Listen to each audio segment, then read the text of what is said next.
Hello guys, আশা করি সবাই ভালো আছেন।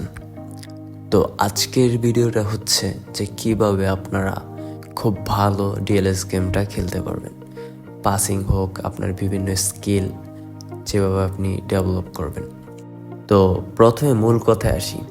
তো ডিএলএস গেমে ভালো খেলার জন্য আমরা কি করতে পারি?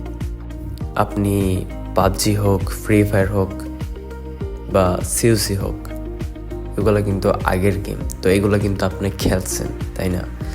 তো যদি আপনি খেলে থাকেন তাহলে অবশ্যই আপনার বেশি বেশি খেলার পরই আপনি খুব ভালোভাবে খেলতে পারছেন। তো ডিএলএসে প্রভার টিপসগুলো হচ্ছে আপনি ট্রেনিংয়ে গিয়ে বিভিন্ন প্র্যাকটিসগুলো করবেন, যেমন ফ্রি কিক, পাস, পেনাল্টি। এইসব প্র্যাকটিসগুলো খুব ভালোভাবে করতে হবে। যেমন আপনার আরও কিছু আছে, আপনি যত স্পিডে ভালোভাবে পাস দিতে পারবেন আপনার খেলা তত সুন্দর হবে। তার জন্য আপনি ডিভিশন ম্যাচ খেলতে পারেন।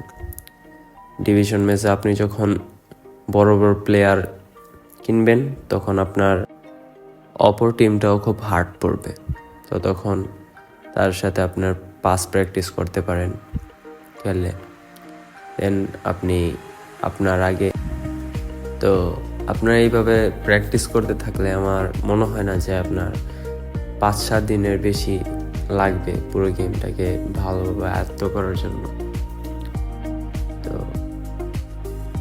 এরপর আপনারা যখনই লাইভ ম্যাচ খেলবেন তখন আশা করি বেশিরভাগ ম্যাচই আপনারা জিতবেন। এমন না ভাই যে সবাই আপনার ডিএলএস গেমটা জাস্ট লাইভ খেলার মধ্যে সব জিতেই হারে না ভাই, সবাই হারে, হয়তো বা খুব কম হারে। তো আপনার যদি ওরকমভাবে আপনার যদি খেলতে ইচ্ছা করে তাহলে আপনার অবশ্যই প্র্যাকটিস বেশি করে করতে হবে। প্রতিটা জিনিসের ক্ষেত্রেই প্র্যাকটিস আছে, তো আপনার এই প্র্যাকটিসটা করতে হবে। কারণ আপনি প্র্যাকটিস যত বেশি করবেন তত বেশি আপনার গেম স্মুথ হবে। তখন আপনি বুঝতে পারবেন যে কীভাবে একটা ফ্রি কিক দিলে সেটা গোল হওয়ার পসিবিলিটি বেড়ে যায়। তো ডিএলএস নিয়ে আরও কিছু টিপস আছে যেটা এক ভিডিওতে কভার করা সম্ভব না। আপনারা যদি বিভিন্ন স্কিলের ভিডিওগুলো চান তাহলে কমেন্ট করে জানিয়ে দিন।